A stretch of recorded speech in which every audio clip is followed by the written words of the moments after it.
Olá, pessoal. Meu nome é Tiago Rodrigues. Eu faço parte da equipe Avalie e Realize. Estamos iniciando mais uma entrevista para a nossa mostra de profissões. E a nossa convidada de hoje é a Anne Caroline Letras. Mais uma vez, a gente está recebendo ela que é graduada em Pedagogia, pós-graduada em Recursos Humanos e muito experiente como analista de departamento pessoal. Em outra ocasião, a gente teve aí fazendo uma entrevista com ela também sobre uma outra atividade de empreendedorismo, né? Mas hoje ela vai falar um pouquinho sobre essa área do departamento pessoal. Caroline, seja muito bem-vinda, tá? Obrigado mais uma vez aí por aceitar nosso convite, tá? Eu já queria Interessante. passar a oportunidade para você falar aí com o pessoal, da onde você fala, contar um pouquinho também do seu início também no departamento pessoal. Então, eu sou do Rio de Janeiro, eu moro no bairro de São Cristóvão, sou nascida e criada aqui.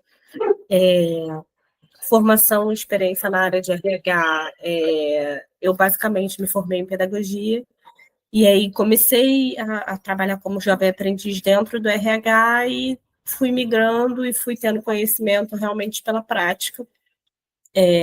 Minha formação inicial realmente não era voltada para isso, nunca tinha pensado nisso, Sim, mas foi mais uma vivência mesmo, prática, que trouxeram a minha experiência. Recentemente eu finalizei um curso voltado mais para a área de benefícios, que é onde eu atuo hoje, mas basicamente foi isso, foi uma vivência que para mim foi interessante, e aí eu fui agregando conhecimento com as minhas experiências mesmo. muito legal. Já queria te deixar bem à vontade aí para você responder as nossas perguntas, tá? Eu já queria começar perguntando como é que aconteceu essa sua escolha, né, profissional. Você já deu um pouquinho aí, já pincelou um pouquinho como é que foi, mas como é que isso aconteceu, né? A sua escolha ali, como é que se deram as suas identificações também, a partir do momento em que você foi aprimorando o seu intelecto, né, nessa área do departamento pessoal. Como eu já falei, eu comecei como jovem aprendiz numa empresa de varejo, e aí eu trabalhava dentro da área de recrutamento e seleção inicialmente. E aí, não sei se, só para dar uma explicada, o contrato de aprendizagem ele tem duração máxima de 2 anos. E aí, com 6 meses, me chamaram para uma efetivação, mas dentro da área de recrutamento e seleção ainda. E aí, durante esse período, eu tive uma interface com o departamento pessoal, apesar de atuar principalmente com recrutamento e seleção, com entrevista, recolhimento de documento, enfim, triagem de currículo. E aí, na minha segunda experiência profissional, que de fato foi voltada para departamento pessoal, é que eu comecei realmente a mergulhar nesse universo. Na verdade, eu passei por 2 sistemas, já passei por recrutamento, também vi um pouco de treinamento, Sim. e o departamento pessoal. Então, assim, conhecer todas as áreas também foi muito benéfico para construir uma imagem profissional mais ampla e mais generalista. Legal. Você, na sua apresentação, disse também que você é formada também ali em pedagogia, né? Para formação superior, se eu não me engano. Mas, no entanto, você seguiu a carreira ali do DP mesmo, cursando pós também em recursos humanos. Muita gente associa a pedagogia apenas ao ambiente escolar, mas ela também pode ser desenvolvida também no ambiente empresarial. Você pode explicar um pouquinho para a gente dessa possibilidade da área da pedagogia? Pode, posso. Então, a área da pedagogia ela é super importante, na verdade, na vivência empresarial, por conta do treinamento e desenvolvimento, né? Então, hoje a gente tem grandes empresas que têm universidades corporativas dentro das empresas para capacitar os funcionários. E Legal. isso só é possível com a pedagogia, né? É uma série de técnicas, é um departamento muito específico voltado para o desenvolvimento realmente profissional dos funcionários, né? Para que os funcionários possam crescer dentro da empresa. Poxa, que bacana. Explica para a gente agora um pouquinho, né, sobre as principais funções aí de um analista de departamento pessoal. Então, o departamento pessoal ele é amplo também, né? Porque ele é muito, ao mesmo tempo que ele precisa ser um pouco engessado por conta das leis trabalhistas, a gente trabalha diretamente com folha de pagamento, legislação, relações sindicais, então a gente tem esse lado que tem que ser um pouco mais engessado, mas a gente também tem a área de benefícios que dá uma possibilitada da gente viajar um pouquinho. digamos assim. Então, além de folha de pagamento e conta e obrigações trabalhistas, a gente também tem pagamento de benefícios, cargos e salários. É uma área bem ampla para a gente se desenvolver. Poxa, bacana. É, a gente sempre comunica aqui com a juventude, né?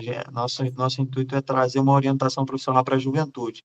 Quais habilidades que você considera que são imprescindíveis para aquele jovem ou aquela pessoa que está querendo ingressar e trabalhar como analista de departamento pessoal? Olha, precisa ser atencioso, precisa ser paciente. Não é uma área que exija muito de você no começo. No geral, nos lugares que eu trabalhei, eu tive muita receptividade pelas pessoas que já estavam nessa área. Talvez pela dificuldade da gente encontrar profissionais capacitados para essa área, as pessoas acabam optando por pegar pessoas mais cruas e desenvolver, que foi o meu caso.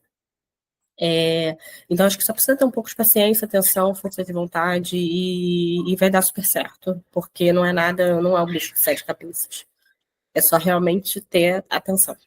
Essa questão de trabalhar com números, gerenciar pessoas, é, você considera que precisa ter ali alguma formação em alguma coisa mais específica, ou você acha que é possível aprender ali durante o decorrer da sua formação também? É possível aprender, a gente consegue sim aprender. Na verdade, a maior escola é a prática, não, a teoria é muito vaga.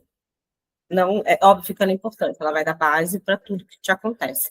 Sim, Mas às vezes isso acontece em casos muito específicos que a teoria não vai dar conta. Você precisa ter a experiência daquilo ali. Então, sim, para lidar com o número, é interessante, depois que você começar, que você já tiver uma vivência, você procurar cursos específicos, um curso voltado para e-social, um curso voltado para a folha de pagamento, um curso voltado para benefícios. Mas acho que para começar, não, porque na minha opinião, acho que a gente precisa uhum, primeiro ver aonde você quer, onde você se identifica mais, e aí você se direciona para aquilo. E aí você vai se desenvolvendo nas outras possibilidades de acordo com o que você vai se identificando mais. entendi. Sobre modalidade de trabalho, né? Como é que costuma ser o contrato de trabalho de um analista de departamento pessoal? Seja ele no setor pessoal, departamento pessoal ou serviço privado. Carteira assinada, contrato temporário, tem modalidade autônoma também. Como é que funciona? Existem várias possibilidades, né? A gente pode trabalhar como CLT, a gente pode trabalhar como autônomo, a gente pode trabalhar com contrato temporário, a gente pode ser PJ. Existem várias possibilidades. O que acontece mais é que a gente seja CLT mesmo. É mais comum, né? E isso é o mais comum, mas não impede, inclusive, da gente ser uma consultora, ser Uhum. uma pessoa jurídica ou ser um autônomo que vai prestar um serviço pontual. Mas, no geral, a gente trabalha com a carteira assinada mesmo. Legal. O serviço público costuma realizar concursos para analista de departamento pessoal ou apenas na contratação terceirizada? Olha, isso foi inclusive uma pauta onde eu trabalho esses dias, porque a gente comentou que a gente trabalha ali perto da Praça Mauá e a gente viu umas pessoas, a gente se reconhece, né? E aí, pelos assuntos, a gente sabe exatamente que a pessoa Sim. é de departamento pessoal. E as pessoas com crachado da Polícia Federal, enfim, não sei o que. Eu falei, gente, mas que ano que abriu o concurso para isso? São pessoas novas. Assim, mais ou menos na cidade, 27, 28 anos, não Sim. tinham mais do que isso. E aí, como é que elas estão na Polícia Federal? Que ano que abriu um concurso para isso e a gente não viu isso? Não ficou sabendo. Não ficou sabendo. Que é um universo muito pequenininho, então, Sim. teoricamente, a gente saberia. Então, na minha opinião, eu até dei uma procurada, eu vi que em alguns órgãos isso é aberto, mas que na maioria dos casos realmente é terceirizado. Inclusive, tenho uma colega que é terceirizada da Prefeitura do Rio, trabalha com os benefícios, mas, no geral, acho que por ser muito específico, por exigir um conhecimento técnico muito voltado para a legislação trabalhista, eu acho que eles acabam terceirizando. Óbvio que devem ter funcionários públicos que comandam esses departamentos, mas, no geral, a galera da operação é terceirizada. O operacional é mais uma equipe terceirizada. Isso. São gestores concursados Isso. e uma equipe operacional terceirizada. E Entendi. geralmente o gestor nem tem assim um conhecimento muito profundo da área, ele realmente só comanda ali a galera e a área gira sozinha. Então, no geral, é difícil, né, ter uma prova, concurso público, né? Não tem essa oportunidade, né? É muito raro. Eu procurei, depois dessa nossa conversa, vi que tinha aberto um concurso alguns anos atrás, mas assim, 5 vagas. Uhum. Então, Sim, realmente, acho que eles optam pela terceirização para esses entendi. serviços administrativos no geral. É uma pena, né? Porque é um setor muito importante para qualquer Não instituição. existe empresa sem departamento pessoal. Exatamente. É um Existe. setor que eu acho que é a coluna vertebral de qualquer instituição. E aí, muitas vezes, não dá uma qualidade de serviço de uma pessoa estatutária, né? Uma pessoa que trabalha ali concursado e acaba terceirizando esse serviço. Exatamente. É uma pena mesmo. Uma Como é que coisa. Desculpa, pode falar. É uma pena mesmo, porque, assim, teriam candidatos, tem profissionais muito capacitados no mercado, que, por exemplo, eu não largaria o emprego que eu tenho hoje para trabalhar de terceirizada no governo, Sim. na prefeitura, na polícia. Não trocar, não faria essa troca, né? Não Mesmo com valeria a pena. benefícios muito bons, salários muito bons, olha, é uma oportunidade para você comandar o setor. Tudo bem, mas não tem estabilidade. Mudou o governo, muda a Sim. empresa, abre licitação de novo. O meu noivo mesmo trabalha para o BNDES, e assim, a cada eleição que a gente tem presencial ou de governo, é uma instabilidade, uma incerteza muito grande. Eu tô com ele já tem 5 anos, e já acho que já é o segundo ou terceiro contrato dele para fazer a mesma coisa no mesmo lugar, mas por uma terceirizada diferente, porque mudou a licitação, mudou o governo, enfim. Eu acho que é uma incerteza muito grande.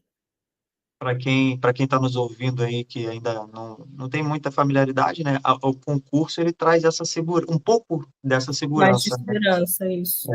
Que o serviço terceirizado muitas vezes é instável quando presta serviço para a prefeitura, para o governo e tudo mais. Sim. Como é que costuma ser a jornada de trabalho de um analista de departamento pessoal? Olha, vou te responder com depende. Depende de onde você trabalha. Eu iniciei minha carreira no varejo, numa empresa varejista grande do setor alimentício, e a jornada era a jornada que não acabava, né? A gente entrava cedo, e saía muito tarde. E aí dava o intervalo da intra-jornada, que são 11 horas, a gente voltava a trabalhar de novo e parava de novo 9, 10 horas da noite. Não tinha hora, porque o varejo tem muita rotatividade e exige muito do departamento em geral. Desculpa. Então, no primeiro varejo que eu trabalhei, era setor alimentício, eu trabalhava no recrutamento e seleção. Então, era uma pegada muito complicada. Então, assim, inaugurou loja, abria 200 vagas de uma vez só. E você tinha que preencher as 200 vagas de uma vez só. Então, realmente era uma coisa muito puxada. E aí, a segunda experiência profissional era um varejo, mas era um varejo de utilidades. Então, era um pouco mais tranquilo, assim. Tinham mais lojas, mas mais ou menos o mesmo número de funcionários, as lojas eram menores, exigiam menos operação, porque não tem comida. E também era um pouco pesado, assim, não era tanto quanto a primeira, tá? Digamos que eu entrava 9 da manhã e saía 8 da noite, assim, tinha mais ou menos um padrão. Começo do mês eu saía assim um pouco mais tarde, final do mês eu conseguia sair no meu horário, dependia realmente da rotatividade das janelas que a gente tinha para contratar, né? Porque nessa segunda empresa eu já era de departamento pessoal e já era voltada para a equipe de admissão. Então, a gente tinha janelas de contratação. Quando não tinha janela de contratação, era uma jornada super tranquila. Quando tinha, era um caos. E aí veio a pandemia. Na pandemia, eu tive meu contrato de trabalho suspenso por 15 dias. No 15º dia, ligaram, porque eles precisaram fazer um corte de quase 600 funcionários de uma vez só. E aí eu tive que voltar a trabalhar. E aí, nessa pegada de voltar a trabalhar, num subsetor, porque dentro dessas grandes empresas, o departamento pessoal é um só, mas ele fica subdividido. Então, eu tenho pessoas responsáveis pelas rescisões, que são os desligamentos, eu tenho pessoas responsáveis pelos afastamentos, tem pessoas responsáveis pelo ponto eletrônico, tem pessoas responsáveis pelas admissões. E aí, numa equipe de admissão, que nós éramos 4 pessoas, só fiquei eu. E aí, 4 não, éramos 3, só ficou eu. E aí tive que auxiliar, né, a equipe de rescisão, óbvio, na época, todo mundo que ficou teve que se voltar para isso. E aí a importância da gente conhecer realmente todos os subsistemas, pelo menos um pouco, porque numa necessidade dessa, você precisa estar sabendo o mínimo do que você precisa fazer, né? E aí, tudo bem, a gente trabalhou loucamente, conseguimos indemnizar corretamente essas 600 pessoas, conseguimos prestar um atendimento mesmo. A gente se arriscou muito naquela época, que tudo era muito incerto, a gente atendeu as 600 pessoas presencialmente. Nós recebemos um suporte gigantesco, assim, do local. Era Uber para pegar a gente, era Uber para levar a gente de volta, documento que a gente precisasse pegar, era motoboy que pegava e deixava na sua porta. A gente só realmente foi para o escritório nos dias em que a gente tinha que fazer os atendimentos. E a gente tocava um alarmezinho para a gente tocar as máscaras, para a gente lavar as mãos, para a gente comida, a orientação era que trouxesse de casa, se não trouxesse de casa, tinha alguém responsável por pegar. Então, assim, foi uma época de muito trabalho, mas foi uma época de muito suporte, assim, que a gente sentiu. E aí, quando acabou essa fase de pandêmica muito alta, eles recontrataram quase 600 pessoas. E Aí aí, aumentou a carga. exatamente, de 3 pessoas no departamento, só fiquei eu. Caramba. E aí eu não tinha hora, nem para terminar, nem para começar, enfim, óbvio, com a coordenadora aqui do lado, querendo ajudar, querendo fazer e tal. Mas mesmo assim era um volume muito alto, a gente acabava às vezes virando noite, enfim, eu trabalhei muito de pijama, recebi ligação 11 horas da noite. E aí teve um dia que aí a gente também tem que aprender por limites, né? Eu desliguei e falei, olha só, são 11 horas da noite. Eu já tô dormindo, eu tô de pijama, eu não vou te atender. Ah, mas eu não vou te atender. Sim. Liga para minha chefe, eu não vou te atender. Aí, coitada, acordou a mulher, enfim. Foi um período muito louco. E aí, já nessa minha última experiência, cara, a gente fala que aquilo ali é uma mãe. A gente entra 9 e sai às 6. O fazer hora extra fica até 7 horas, 7 e meia, no máximo. E vamos embora. E isso acontece geralmente no fechamento da folha quando tem algum problema ou alguma demanda extra. Por exemplo, tem meses que a gente precisa pagar bônus para as pessoas. Então a gente não roda só a folha normal, a gente roda uma folha de bônus. Então, sim, isso exige que a gente fique mais um Sim. pouco.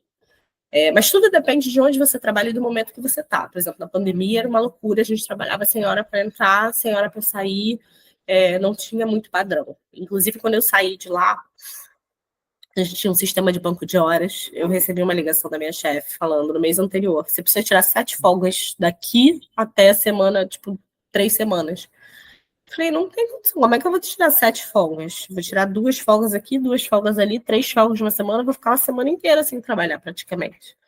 Tirei 7 folgas por conta do banco, eles eram muito corretos. E na minha rescisão ainda recebi 80 horas que eu tinha feito de banco. Então, realmente foi um trabalho assim louco. Mas tudo depende do momento. Tenho certeza que hoje lá não existe esse volume de trabalho. Óbvio, o momento é outro. Existem mais pessoas na equipe hoje, porque a gente não está no período pandêmico. Mas tudo depende. Depende de onde você está, depende de como você se organiza. Eu também, no meu primeiro emprego, eu tinha 18 anos. Óbvio que eu não tinha a menor noção do que eu estava fazendo, de como eu me organizaria para aquilo funcionar melhor. Hoje eu já tenho 27, eu já sei o que eu preciso fazer para não ficar até tarde trabalhando. Eu já sei que se eu diluir tudo que eu preciso fazer naquela última semana do mês, no mês inteiro, não tem porquê eu enlouquecer. Então, por exemplo, essa semana eu estou de férias. Que seria a semana que eu trabalharia muito, que eu compraria benefícios, que eu conferiria faturas. Eu antecipei toda a minha vida na semana passada e eu fiz tudo que eu tinha que fazer nessa semana, eu fiz na semana passada. Consegui me organizar. Então, assim, tudo depende de onde você trabalha, qual o momento, quem é você naquele momento, como você está naquele momento. Você falando aí me fez entender que o local talvez, né, te traga mais demanda e você precise ter uma carga horária maior, às vezes não, né? Mas tem uma base de carga horária geral, recomendada ou estipulada para a área de departamento pessoal, tipo horário Não, comercial ou não tem? existe o que está determinado na CLT, são 8 horas por dia, no máximo, e aí você pode fazer até mais 2 horas extras por dia. Fora isso, já começa a pagar, além da hora extra, né? Porque, por exemplo, quem tem banco de horas. Quem tem banco de horas, para a primeira empresa que eu trabalhei, se eu me lembro bem, posso estar incorreta, as primeiras 2 horas entravam como banco e tudo que você fazia depois era pago. Por quê? Porque existe uma divisão de hora extra. Tudo que é feito em até 2 horas depois, 2 horas a mais, ele é pago a 50% aqui no Rio de Janeiro. Então, é a sua hora pela metade. Quando você passa daquelas 2 horas, o empregador é obrigado a te pagar a tua hora completa, a cada hora que você trabalha a mais. E aí, depois de 9 da noite, entra adicional noturno. Então, assim, existem várias particularidades de carga horária, mas o correto pela CLT são 8 horas por dia, com 2 horas extras autorizadas, né, mediante a CLT, inclusive é o que a gente recomenda lá onde a gente trabalha, que as pessoas não ultrapassem essas 2 horas, porque o Ministério está de olho, ele faz fiscalização constante com relação à hora extra, constante.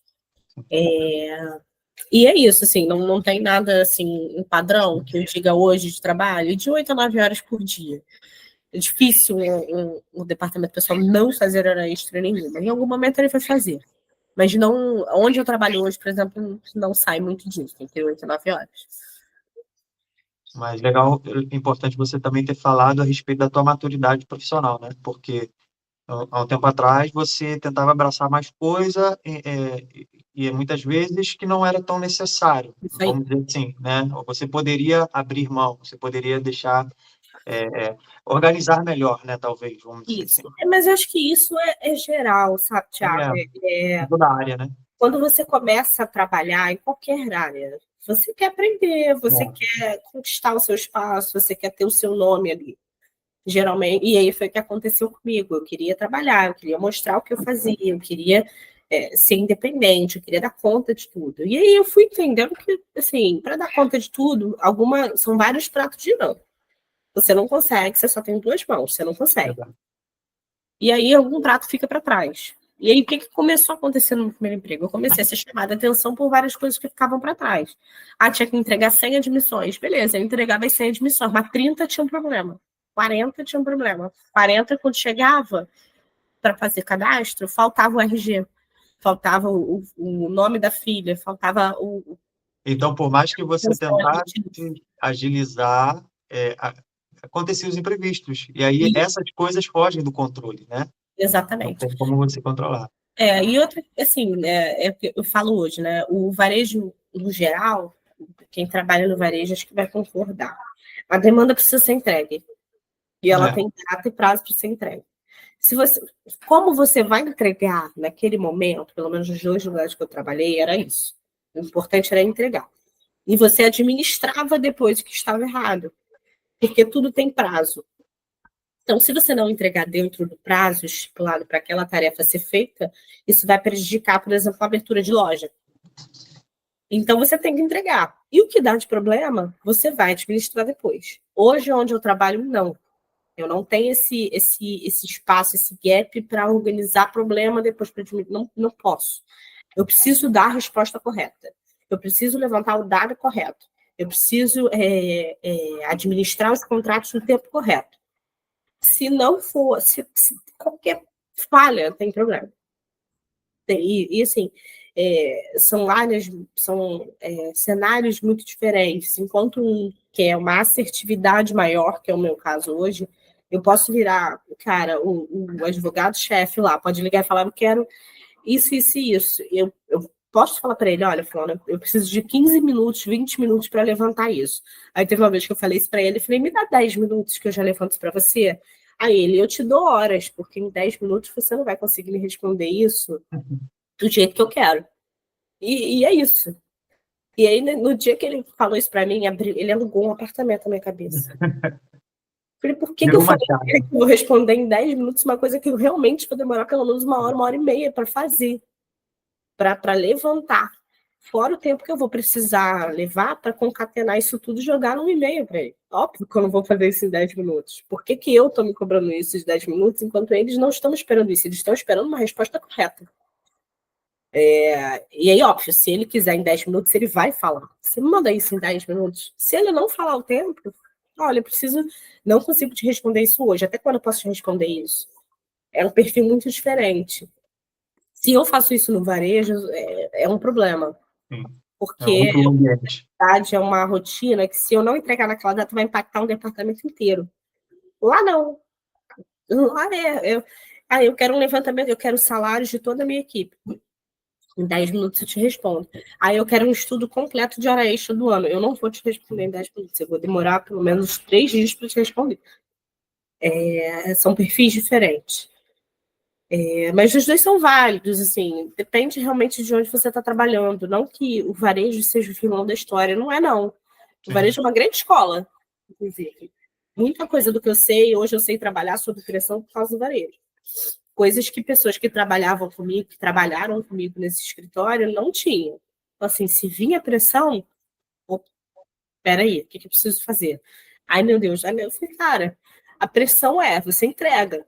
Depois você vê o que precisa fazer, né? Quando é sob pressão, não tem jeito. Mas se você tiver um tempo de resposta, não precisa correr. Sim, legal. A gente está falando muito aqui sobre pressão, sobre a questão da alta demanda, de organização e tudo mais.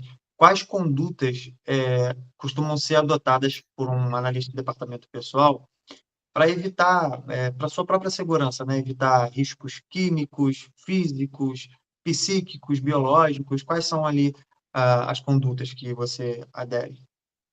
Bom, hoje no cenário que eu tenho, a gente não tem esses riscos biológicos, físicos, a gente tem o ergonômico, que é o ficar sentada o dia inteiro com a mão aqui, Sim, tá? Não sei o quê. Realmente isso é prejudicial, mas se você levantar 10, 15 minutos, você vai tomar um café, você sabe, você dá uma espairecida, 5 minutos que seja que você saia da sua mesa, já ajuda. Com relação ao psicológico, isso é muito importante. A gente hoje vê, a gente como departamento pessoal, que cuida diretamente desses atestados, desses afastamentos, a gente está vendo pessoas realmente doentes, né? Pela pressão imposta, ou porque está passando por outro problema em casa e que não está conseguindo casar as coisas dentro de si. Então, assim, se você é essa pessoa, você precisa de ajuda psicológica, você precisa, de fato, ser encaminhado para um profissional, busca ajuda profissional, porque é o que vai te ajudar. Assim, eu até falo no meu caso, eu sou uma pessoa que a minha cabeça funciona muito rápido, eu não tenho muita paciência para ficar analisando as coisas. Inclusive, isso é uma falha profissional minha, que eu tenho há anos tentando consertar, porque como fui cria de coisas que, né, eu aprendi a trabalhar assim, não vai, para mim hoje é muito difícil falar, peraí, vou olhar desacelerado. linha por linha disso aqui. Cara, para mim é a morte. E eu não vou olhar linha por linha, porque minha atenção vai fugir. Mas, óbvio, hoje eu sou muito melhor do que eu era um ano atrás e vai. É, busca ajuda, não tem por que não buscar ajuda. Eu sou uma pessoa que o meu perfil para buscar ajuda é muito difícil, porque requer uma análise, uma maturidade sua que eu tenho zero. Já tentei, não consegui, mas óbvio, fui tentando fazer outras coisas para que. Então, se você é essa pessoa que não tem paciência, vou ficar contando minha vida psicóloga, tudo bem, mas você busca outras ferramentas, outras atividades que vão te dar uma relaxada, que vão, sabe, desestressar, vai fazer um exercício físico, vai fazer uma dança. Então, assim, as pessoas também precisam sair um pouco desse ambiente de trabalho, porque tem gente que vive para trabalhar e trabalha para viver. Então, não é assim que funciona. Não é assim que funciona. Você é substituído em 15 minutos. Verdade. Se você for, você é substituído em 15 minutos, em qualquer âmbito da tua vida. Você só não é substituível em casa. Fora isso, profissional, grupinho de amigo, cara, você é substituído em 15 minutos. Não tem porquê você ficar louco fazendo, querendo fazer as coisas acontecerem, trabalhando até meia-noite, hora da manhã, porque, cara, na hora que tiver que te mandar embora, vai te mandar embora. A gente fala lá, eu hoje estou super tranquila na posição que eu estou, não vejo isso acontecendo comigo agora. Mas, assim, é uma caixinha de surpresas. Ele pode chegar amanhã e falar, gente, vamos cortar custo. Qual o salário mais alto, qual o salário mais baixo? Aí, fulano, ciclano. Vai fulano, vai, Anne. A gente se vira com outra pessoa. Assim, ao mesmo tempo que o privado ele te dá uma certa estabilidade, ele é muito incerto nessas questões. Ele pode precisar cortar custo de hoje para amanhã. O sócio majoritário pode de hoje para amanhã sair e levar todos os clientes para o escritório. Ele vai precisar cortar custo. Sim. Então, assim, se você precisa de ajuda psicológica, se você é essa pessoa, cara, busca ajuda, busca uma orientação, desanuvia a cabeça, vai fazer outra coisa, porque você só não pode ser substituído dentro da sua casa. Fora isso, você vai ser substituído. E a gente tem que aprender a lidar com isso também. Legal. Que conselhos você daria para jovens, né, que estejam interessados aí em ingressar e trabalhar na área de departamento pessoal? Olha, eu tenho, inclusive, uma jovem aprendiz que trabalha lá com a gente e que nunca tinha entrado nesse mundo, né? E aí a gente faz dentro pedagogia também, inclusive na mesma faculdade que eu fiz, Legal. separadas por 2, 3 anos de entrada. E aí ela entrou, perfil muito bom e tal, não sei o que, mas nunca tinha visto departamento pessoal. Mas tudo bem, à primeira vista, ela faria uma atividade específica de digitalização, porque a gente tinha um arquivo físico, foi para um arquivo digital, então ela faria esse trabalho que não exigiria muito conhecimento dela. Mas ela foi se interessando em aprender as coisas, foi fazendo umas perguntas, foi fazendo uns cursos. Então, assim, se você tem interesse, quando surge a primeira oportunidade, pega, agarra. Ah, mas eu não sei nada, eu quero fazer um curso primeiro. Trabalha primeiro, depois você faz o curso. E não surgiu oportunidade de trabalho, tudo bem. Aí você faz um curso, vai se aprofundando, estuda. No Instagram, hoje em dia, tem muitas pessoas, muitos blogueiros de departamento pessoal. É muito mais fácil hoje em dia a informação circular. Há 10 anos atrás, quando eu comecei a trabalhar, desculpa, há 10, 9 anos atrás, quando eu comecei a trabalhar, a informação trabalhista era muito difícil de circular. Não tinha uma rede social tão ativa, né? Então, você, de fato, tinha que ficar ali no Diário Oficial, você tinha que ficar atualizando o site do Ministério do Trabalho. Hoje em dia, não. Hoje em dia, você abre o Instagram e, cara, tem uma pessoa aqui te dando que mudou uma lei trabalhista assim, cessada, que a partir do ano que vem e tal, não sei o quê, ou então que a partir de 2026. E aí, quando estiver chegando perto, essa pessoa vai falar, tá faltando 6 meses para a mudança efetiva acontecer, não sei o quê, não sei o quê. Então, assim, acompanha essas pessoas, busca essas pessoas, para que quando surge uma oportunidade, você esteja mais preparado. Mas, no geral, é isso. Se aparecer uma oportunidade, cara, agarra e vai aprendendo dali, depois você vai fazendo seu curso, vai no seu tempo. Enquanto a oportunidade não aparece, aí tudo bem, você vai seguindo essas pessoas, vai vendo. Tem muito curso gratuito no YouTube, vai se aperfeiçoando, vai dando uma lida em algumas leis trabalhistas que você julga importante, que essas pessoas levantam direto pela internet. É muito importante isso. No geral, é isso. Legal. A gente está chegando ao fim, né? Já queria te agradecer também pela pelo seu compartilhamento, né, de experiências, de vivência na área. E eu queria também te dar a oportunidade de você dar suas considerações finais. Thiago, obrigada. É sempre muito interessante estar aqui com vocês. O departamento pessoal é uma área muito específica, mas ele é essencial em todos os lugares, aonde você for, vai ter algum profissional de departamento pessoal. Tem algumas empresas que a gente brinca, que a gente vê tanta coisa errada que eu fico, meu Deus, cadê o departamento pessoal dessa empresa? E muitas vezes não tem. E às vezes não tem por falta de conhecimento mesmo, não é porque queira burlar alguma coisa, porque vai crescendo, vai crescendo, vai crescendo. Sempre foi aqui, Gabriela, eu nasci assim, eu cresci assim, e vou morrer assim. Mas não, o profissional de departamento pessoal é extremamente essencial, extremamente necessário nessas empresas. Pode ser contratação direta, ele pode ser terceirizado, ele pode ser funcionário de uma consultoria contábil e prestar serviço para as empresas. Então, assim, é uma área que tem oportunidade, porque todas as empresas precisam disso.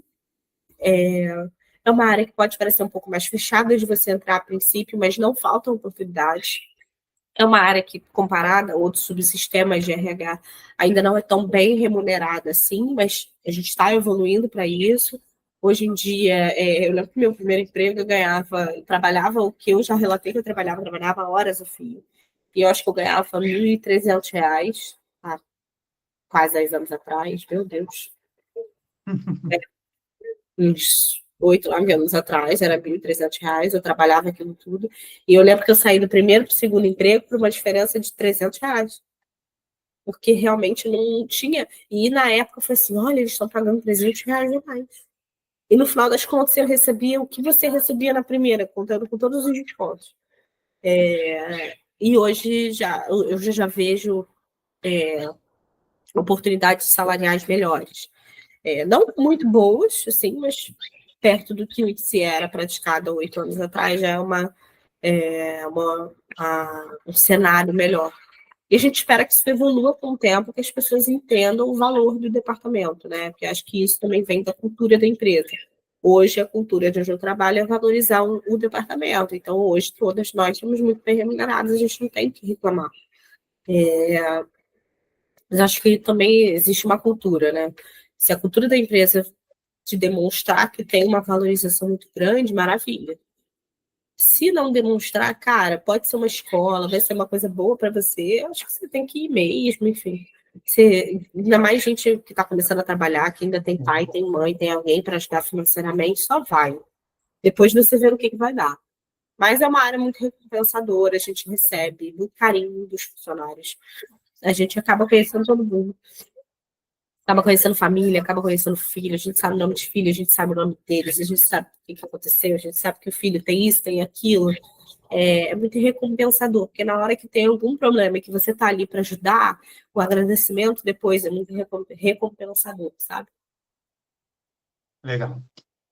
Hoje falamos sobre o departamento pessoal, né? A nossa entrevistada foi a Anne Caroline Letras, que compartilhou um pouco das experiências dela aqui para a gente. E esperamos que esse vídeo traga para você uma motivação, uma inspiração e, quem sabe, né, não seja o departamento pessoal aí a sua área de atuação. Muito obrigado. Não deixe de curtir esse vídeo, manda para alguém também que esteja aí procurando uma orientação profissional. E esse foi mais um Avalie e Realize. Valeu, até a próxima.